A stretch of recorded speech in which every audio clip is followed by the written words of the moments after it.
남쪽의 숲에게 이르기를 여호와의 말씀을 들을지어다. 주 여호와께서 이같이 말씀하셨느니라. 내가 너의 가운데에 불을 일으켜 모든 푸른 나무와 모든 마른 나무를 없애리니 맹렬한 불꽃이 꺼지지 아니하고 남에서 북까지 모든 얼굴이 그슬릴지라.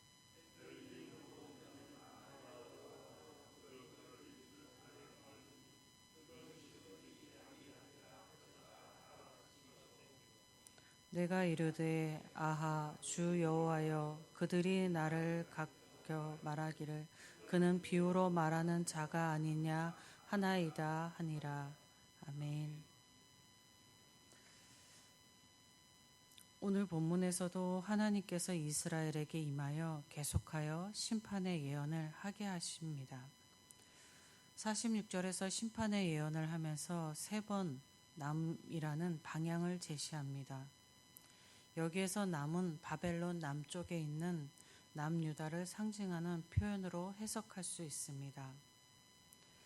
46절에 남으로 향하여 소리내어라고 할 때에 소리내어라는 이 단어를 한번 살펴보아야 하겠습니다. 이 소리내어라는 단어의 원어의 의미는 물과 같은 액체가 뚝뚝 떨어지는 동작을 묘사할 때에 사용합니다. 여기에 소리내어라는 것은 말씀을 떨어뜨리다라는 의미가 내포되어 있습니다. 이러한 의미로 표현은 뚝뚝 떨어진 물을 담아들일 수 없음 같이 다시 주워 담아 돌이킬 수 없는 심판의 선언을 남유다에게 공표하여 전달하라라는 것입니다. 또 46절과 47절에서 남쪽의 숲도 남유다를 가리키는데 일반적으로 이스라엘을 지칭할 때에는 사용되는 것은 포도나무였습니다. 이스라엘을 하나님께서 조성한 포도원처럼 여겼습니다.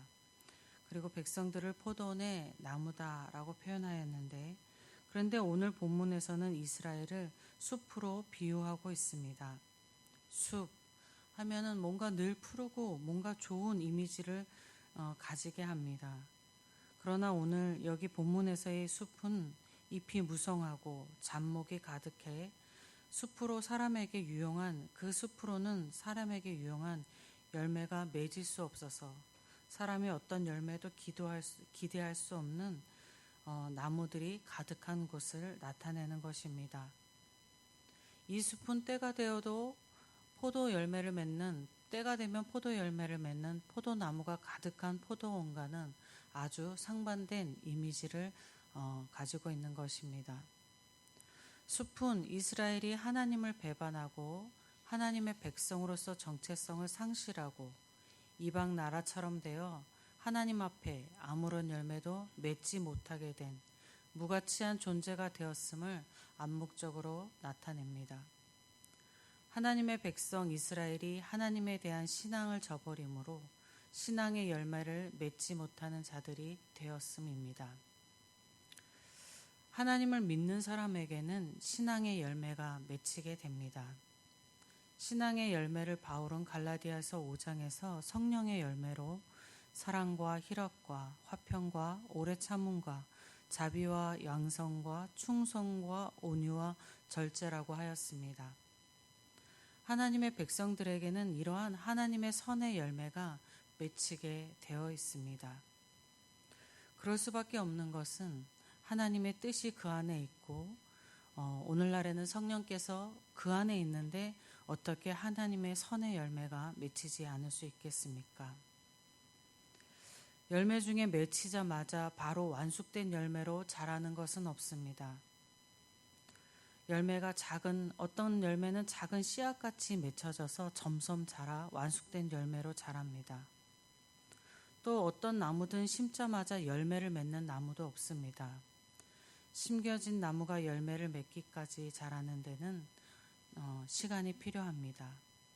또 열매가 맺혀져서 완숙되기까지도 시간이 필요합니다.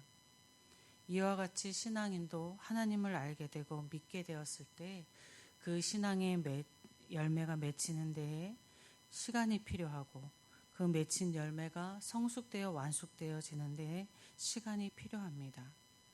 그러나 분명한 것은 열매가 맺힌다는 것입니다. 우리가 우리의 삶을 돌아보면 이전의 나의 삶과 현재의 나의 삶이 예수 그리스도로 인해서 달라진 것이 분명히 있습니다. 그것이 신앙의 열매입니다. 때로는 타인의 눈에는 저 사람이 무슨 신앙인인가 라고 싶을 수 있으나 참 신앙인은 그 내면에는 자기는 알 수 있는 그 신앙의 열매가 분명히 있습니다. 누가복음 13장에서 열매를 맺지 못하는 무화과 나무 비유가 있습니다. 한 포도원의 주인이 포도원에 무화과 나무를 심었고서 열매가 맺혔나 찾아보았습니다. 그런데 그 나무에 열매가 없었습니다. 그러자 포도원 주인은 포도원 지기에게 내가 나무를 심고서 3년이나 열매를 따려고 했는데 열매가 없으니 그 나무를 찍어버리라 라고 명령합니다. 이때 포도원 지기는 주인에게 자신이 금년에 나무에 거름을 좀 주어서 열매가 맺히게 되면 좋은 것이 아닙니까? 그때에도 열매가 맺히지 않으면 나무를 찍어버리소서라고 합니다. 그러니까 나무에게 조금 시간을 더 주십시오라는 것입니다. 이 비유에서 포도원 주인은 하나님을 비유하고 포도원은 예수님을 비유하고 포도원에 심겨진 무화과 나무는 믿음의 삶을 시작한 믿음의 삶을 사는 성도를 의미합니다. 이 비유로 알 수 있는 것은 하나님께 심판을 받을 성도를 하나님께서는 자비와 인내로 성도가 신앙의 열매를 맺도록 충분한 시간을 기회를 주신다는 것입니다. 이것은 우리가 계속해서 살펴보고 있는 이스라엘의 역사에서도 알 수 있습니다. 하나님께서 이스라엘이 오래전부터 하나님을 반역하며 우상을 숭배함에도 그들을 단번에 멸하시지 아니하시고 계속해서 선지자를 보내셔서 심판의 경고의 예언을 하게 하시고 이스라엘이 죄악에서 돌이켜 하나님에게로 돌아와 신앙의 열매 맺기를 위한 충분한 기회를 주셨습니다. 오늘날에도 이것은 마찬가지입니다. 하나님이 우리의 죄악에 대하여 단번에 심판하셨다면 오늘 이 자리에는 아무도 없을 것입니다.